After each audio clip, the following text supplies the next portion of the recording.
let's rank all 16 Big 12 starting quarterbacks. The Big 12 is probably going to be the most exciting conference this year as far as everybody being equal and everybody having a chance. It's going to be so competitive, and it's going to be really fun. I mean, the Big 12 has been all over the place the last 2 years. They added UCF, Cincinnati, BYU, and Houston last year, and then this season they let go of Texas and Oklahoma to the SEC, but then they took all the Pac-12 teams. They took Arizona, Arizona State, Utah, and Colorado. So it's all over the place. It's going to be a really fun conference, and a lot of people are calling it America's college football conference. In all my other quarterback rankings, I usually put a disclosure at the beginning of the video about I'm trying to not rank them based on potential or me projecting based on what they've done already. But in this ranking, there's not many Big 12 quarterbacks that don't have a solid resume or at least stuff to go by in this point of their career. And in fact, the only guy that really doesn't have a lot of experience at the college level is my number 16th ranked quarterback, Sam Levit. He's the new quarterback at Arizona State, transferred from Michigan State this offseason, and he's going to be the guy in Kenny Dillingham's system. Kenny Dillingham is coming off his first season at Arizona State. He was 3-9 last year, and just a lot of weird quarterback stuff this offseason and last year. Jaden Rashada, the former highly touted recruit, came to Arizona State, played a little bit last year, struggled, and then he transferred to Georgia this offseason, and now he's suing Florida for old stuff. But Sam Levit is the guy at Arizona State, and I hope it goes well. Number 15, Brendan Sorby at Cincinnati. He transfers from Indiana this offseason, and last season at Indiana, he was part of a two-man quarterback system for most of the year, and in fact, the last 6 games where he was the full-time starter, he was okay. 13 touchdowns, 5 interceptions, but just not very accurate, and he comes to Cincinnati with Scott Satterfield, and he replaces Avery Johnson at quarterback. Number 14, Allan Bowman at Oklahoma State. It might surprise some people he's this low, but he is going into his 7th year in college. He started off at Texas Tech with Cliff Kingsbury way back then, transferred to Michigan a few years later, and then last year transferred back to Oklahoma State. And last season he was a gunslinger. Almost 3,500 passing yards, but only 15 passing touchdowns, and then 14 interceptions. Almost a 1-to-1 touchdown to interception ratio. And Oklahoma State is going to compete for a Big 12 title. They have all the talent to do it, and I think they'll be really, really good, especially with Mike Gundy. And they have the best college football running back in Ollie Gordon in the backfield. But Allan Bowman's got to be better for this team to actually fulfill that and go to the college football playoff.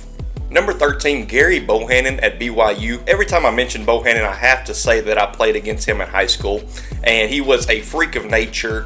And the difference between a high school level athlete and a college level athlete is just ridiculous. His best year in college was 2021 when he was at Baylor, and he led them to a Big 12 title, even though he didn't play in the Big 12 championship game because of injury. But in that year, he had 2,200 passing yards, 18 touchdowns, 7 interceptions, and 9 more rushing touchdowns. So he can be a really good quarterback. He really can. Last year, he was at USF and did not play very well, but this year he comes to BYU and hopes to get that 2021 spark back. Number 12, Baron Morton at Texas Tech. Morton was thrown in there last year after Tyler Shuck got injured early in the season, and in those 9 games that he played, he threw for right at 1,500 yards, 15 touchdowns, and 8 interceptions. Not great numbers, but really not bad for somebody that wasn't supposed to be in there in the first place. This year, he will be the guy at Texas Tech since Tyler Shuck transferred to Louisville, and he has some good weapons around him, and Taj Brooks in the backfield, that running back, is elite. Number 11, Josh Hoover at TCU. Hoover, just like Baron Morton, he was thrown in there after the TCU starter, Chandler Morris, went down with injury. It was like early October, and Hoover got to play the last 7 games as a full-time starter. And in those 7 games, he was pretty good. 2,200 passing yards, 15 touchdowns, I think 9 interceptions. And I know the interceptions are high, obviously, in just 7 games, but I think TCU fans can be confident in Josh Hoover this season. Number 10, Donovan Smith at Houston. I feel like Donovan Smith gets a lot more criticism than he deserves, so I feel like this is probably high for a lot of people on this list. But to me, he's always showed promise. He's always showed a lot of talent and ability to do it, but sometimes he's just very inconsistent. His first 2 years at Texas Tech, you could see he had something in him, but they never really panned out. Last season at Houston, he had 22 touchdowns, but he had 13 interceptions, which is way too high. But hopefully Willie Fritz, the new head coach at Houston, came over from Tulane, can be a good leader for him. Number 9, Rocco Beck at Iowa State. Beck got the full-time starting role after a rough start against Iowa and then a very weird loss against Ohio, where they lost 10-7 against Ohio, put up 7 points in that game. But Rocco Beck really started to find his groove, had a really good October, threw for over 3,100 total passing yards, 23 touchdowns, and 9 interceptions. At number 8, Jaylen Daniels at Kansas. If Daniels hadn't missed almost all of last season, he'd probably be in my top 5. That is how good he is when he's healthy. In 2022, when he was healthy for a majority of the season, he threw for over 2,000 passing yards, 18 touchdowns, only 4 interceptions, and added 400 rushing yards and 7 touchdowns. A super exciting player to watch when he's healthy. At number 7, KJ Jefferson at UCF. That just sounds weird coming out of my mouth. What a career for KJ. Did not always have the smoothest route at Arkansas, but he's broken almost every passing record at Arkansas, where he spent 5 years. Last year was very bad for Arkansas as a whole, and a totally new offensive scheme for some reason, but his prime 2021 and 2022 seasons show how smart he can be with the football, how good of a runner he can be. He's huge, so he can run through almost anybody. Even last year he did that. And he's got a really good deep ball when he has it going. But UCF has Big 12 title aspirations, and if you get a Big 12 title, you go to the playoffs. So they have playoff aspirations, and especially what they did in the portal, and I think this could be their best portal get. Number 6, DeQuan Finn at Baylor, a new face in the Big 12. He transfers from Toledo, where he was the MAC Player of the Year last year, posting 2,700 passing yards, 22 touchdowns, only 9 interceptions. He had over 600 rushing yards and 7 rushing touchdowns as well. Baylor desperately needed a good quarterback, and I really think they have one, especially with his experience. Number 5, Garrett Green at West Virginia. Could be the most underrated quarterback in the entire nation. Last year was his first time as the full-time starter, and he threw for 2,400 passing yards, 16 touchdowns, only 4 interceptions, and he was amazing on the ground as well with 800 rushing yards and 13 rushing touchdowns.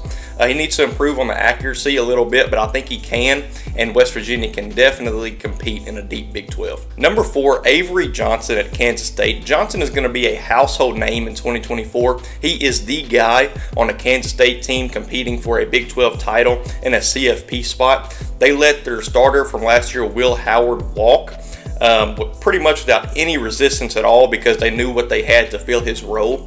Last year in a game against Texas Tech, where he played a majority of that game, he had 5 rushing touchdowns and threw at an 89% completion percentage. He also balled out against NC State in the Pop-Tart Bowl. Number 3, Cam Rising at Utah. There's not too many quarterbacks better than a healthy Cam Rising. He missed all of last season with an ACL injury, but in 2022, when he was healthy, he threw for almost 3,000 passing yards, 26 touchdowns, 8 interceptions, and ran for 500 rushing yards and 8 more rushing touchdowns. And also, as when he was the full-time starter in his 2 years, they won a conference title in both of those years. And if they win one this year, they're in the college football playoff. Number 2, Noah Fafita at Arizona. He got the start in week 5, and his first start was against Washington, the team that just competed for a national championship, and he threw for 230 passing yards and 3 touchdowns in that one. And in the last 9 games of the season, where he was the full-time guy and got all the playing time, 2,900 passing yards, 25 touchdowns, and 6 interceptions in those 9 games. Number 1, Shadur Sanders at Colorado. Could be a divisive one, but his pure skill level and talent speaks for itself. Over 3,200 passing yards last season, 27 touchdowns, and only 3 interceptions in an offense where he was running for his life every play. The O-line was horrible. They had no rushing offense. He was their only hope pretty much, and he threw for that stat line and played well even behind that offensive line. So that's why he's my number 1 quarterback in the Big 12. So that is my Big 12 quarterback rankings. Comment what you disagree with below. Like and subscribe. I have the ACC quarterback rankings to do, and I think I'm going to do like top 12 or top 15 of the G5 quarterbacks and rank them. But follow us on TikTok at 3&OutCFB, on Twitter at 3&Out_CFB, trying to grow those channels each and every day. Appreciate y'all for watching.